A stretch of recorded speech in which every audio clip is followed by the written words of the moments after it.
Angela Levin, Happy New Year. How are you? Yes, fine, thank you. Happy New Year to you. I hope it's a good one. Yes, well, I don't think it can really be much worse than Yeah. 2024 in a lot of ways, right? Hey everyone, welcome back to the channel. Today, I've got some explosive news that's got the royal world buzzing. Royal expert Angela Levin has made some jaw-dropping claims, calling Prince Harry and Meghan Markle evil and vile amid accusations of betrayal. But what exactly did she say? And is there any truth to it? Exactly.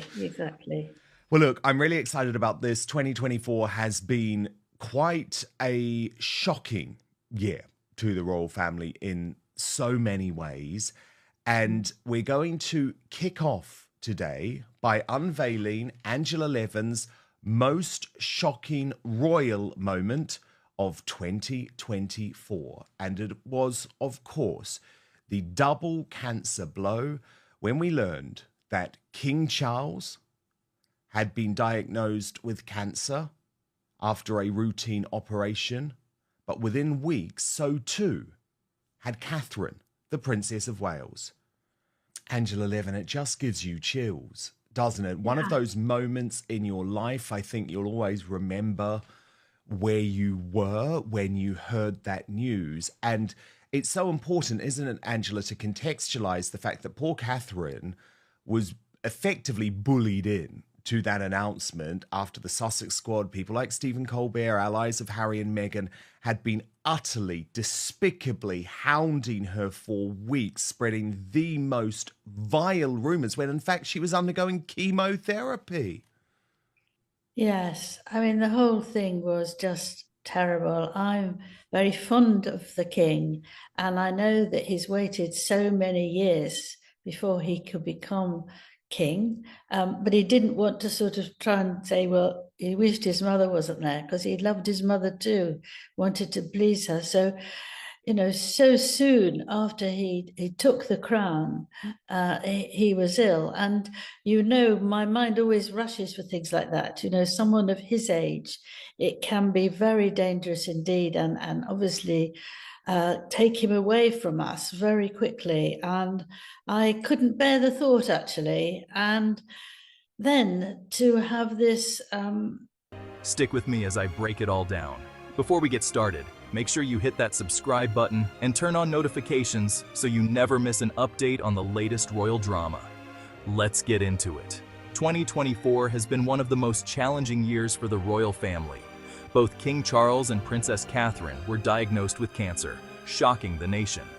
Heartbreaking speech by our lovely, beautiful future queen.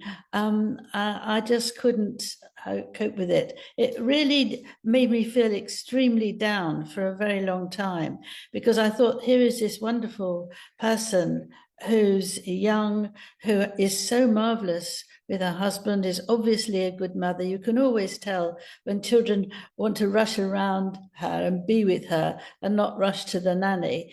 And that she was obviously very seriously ill.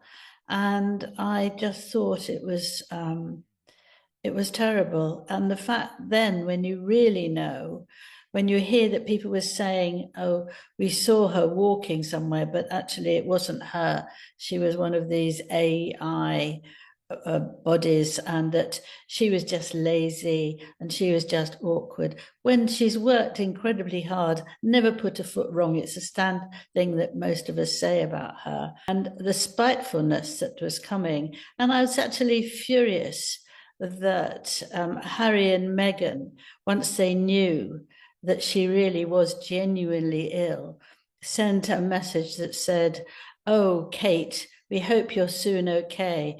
Best wishes. And they knew, and they know that she doesn't like being called Kate. She likes being called Catherine. So this was their way of actually putting a knife in, no cunningness. And I was furious with that. And most of us felt too dreadful when you could see how pale she looked, and that it was such a brave speech to make. And after that, people left off a bit. But, other people, I won't name them, would say, well, I've got a brother who's had cancer and he got back very quickly and he also worked at the same time. Why couldn't she? The intrusion and the callousness was absolutely shocking. I mean, she's remarkable. She does what is her best for the country. So why someone should try and knock her down when she felt ill? I hope at that time she wasn't reading anything or hearing anything that actually made her feel unhappy. But instead of support and sympathy, Catherine faced relentless online attacks fueled by social media speculation. Angela Levin argues that Meghan and Harry's silence, followed by a seemingly cold message, only added to the tension. Was this just an innocent misstep or something more intentional? Levin takes issue with Harry and Meghan's public statement to Catherine. Instead of calling her Catherine, as she prefers, they used Kate. Now, to some, this might seem minor. The problem is, Angela, you just couldn't avoid it. I hope so too, but it was everywhere. And this went into the mainstream. It was the first example, Angela, I feel, of the Sussex Squad really being able to drive the agenda, because you'll remember Stephen Colbert, the US chat show host, who is closely allied with Prince Harry and Meghan Markle. It was the show that Harry decided to promote his autobiography Spare on in the US. He works for CBS. Even decided to broadcast those rumours about Prince William's former friend at a time when Catherine was going through that. It was just so grim. And I'm sorry, Angela, I don't believe that he would have done that without checking with Harry and Meghan in some way. Well, whether he did or whether he didn't, it was a disgusting thing to do.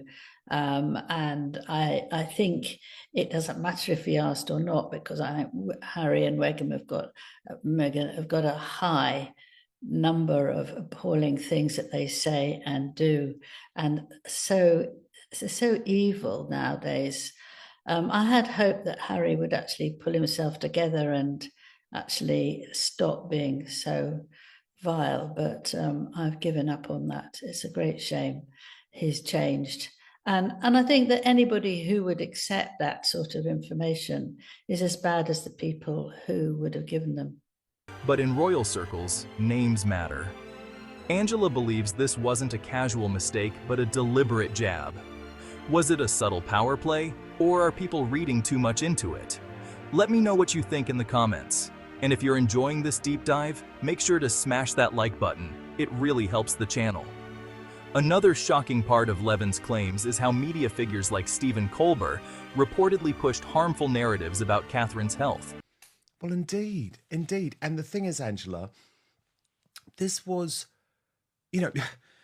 there were lots of warning signs as to why these people shouldn't have spread the unsubstantiated rumors. I remember going on the Megyn Kelly show, because Outspoken hadn't launched at that point, Angela, and I said, hold up, everyone, she is incredibly unwell. Now, I wasn't going to reveal any personal health information, of course I wouldn't, but it just was so necessary to balance up the rumors, because everyone was getting off on them, thinking there was something wrong in the marriage, thinking that Catherine was dead. Oh, it was a really awful period, actually. And it shows you, Angela, the power of the Sussex Squad. And I've been reporting on the Sussex Squad all year long, because they are the biggest gang of internet trolls in the history of the online world. And what they did to Catherine was unforgivable.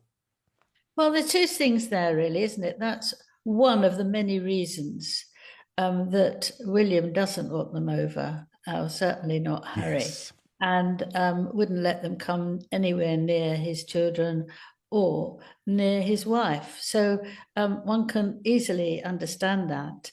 The other point, which I think is really important, is that we all feel that anyone who likes the monarchy feels that we're part of their family. We see children growing up, we see weddings, we see lovely occasions, we see their tragedy when they're not well, and we are part of them. I remember with the Queen when it was COVID, and I was feeling desperate about it because I couldn't go out, I couldn't do anything. It was really horrible. And then the Queen came on and said, don't worry, we'll be all right. Everything will be okay. We've had difficulties before. Things will come in good time. And I felt much better about that. That's sort of quite a hard one, though. You just changed my view very quickly. And I thought, well, we really needed the Queen, and she was there for us. She suggests that Colbert, a known supporter of Harry and Meghan, played a role in amplifying the rumors. And while there's no direct proof that the Sussexes approved of it, Levin believes their silence speaks volumes. Do you think the Sussex squad and their allies in the media have gone too far? Or is this just another example of how the royal family is treated differently? Drop your thoughts below. According to Levin, Prince William has had enough. She claims William refuses to let Harry and Meghan anywhere near his wife or children. And I think that is what happens now with the royal family. We need them, and they come to us, and they're very popular. And all those people who want to try and pull them down are getting nowhere. Beautifully put. Beautifully put. Angela, after kicking off with something a bit sad, why don't we move on to your best royal moment of the year? And this was actually part of a spectacular day where Catherine emerged at Trooping the Colour. But you have decided to go with a young Prince Louis stealing the show. And before I get your reaction, Angela, should we have a little look at some of the video of him on that day? Oh, Angela, he's brilliant.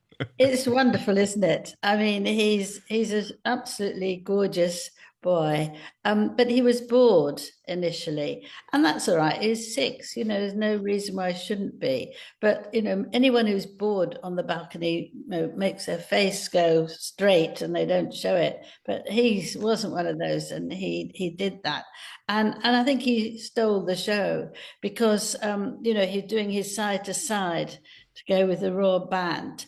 And his mother, Catherine, who was right behind him, didn't do anything, didn't say anything, didn't bend over, nothing. But Princess Charlotte, age 9, didn't approve of it.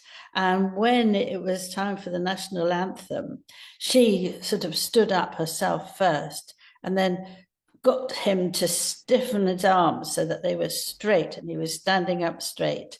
And I thought, here's a little mother already. She's taking responsibility.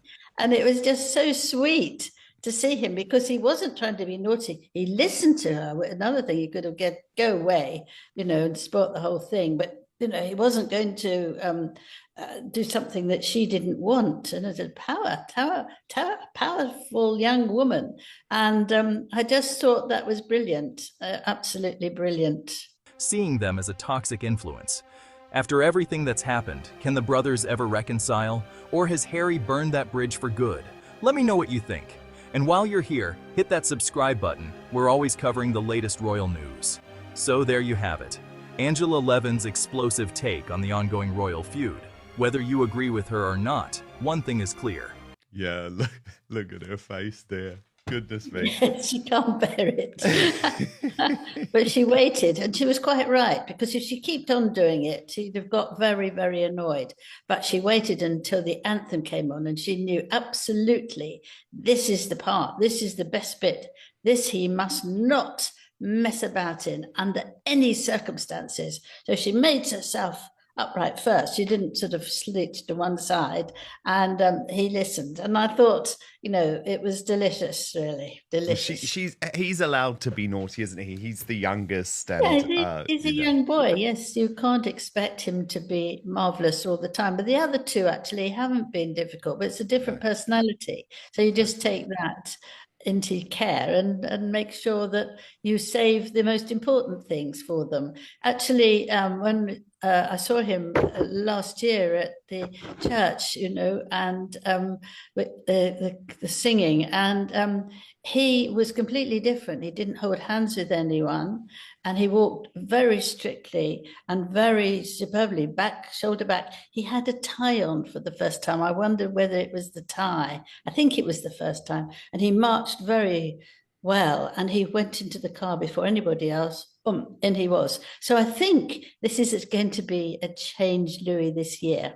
Oh, well, I can't wait to see it. Now, look, moving on to Angela Levin's next Royal Mastermind Award, the most surprising moment of 2024. And this was another real worrying one. Princess Anne, seriously injured in a horse accident. This is how the news was revealed to the world. Let's bring you some breaking news now, and this coming into us. The Royal Princess Anne has sustained minor injuries and concussion following an incident on the Gatcombe Park estate yesterday evening. We're hearing that Her Royal Highness remains in Southmead Hospital, that's in Bristol, as a precautionary measure for observation and is expected to make a full and swift recovery. The divide between the Sussexes and the rest of the royal family is deeper than ever. What's your take? Are Harry and Meghan truly to blame, or is this just another media storm? Let's keep the conversation going in the comments. If you enjoyed this video, don't forget to like, share, and subscribe for more royal updates. I'll see you in the next one. Until then, stay tuned. Sånt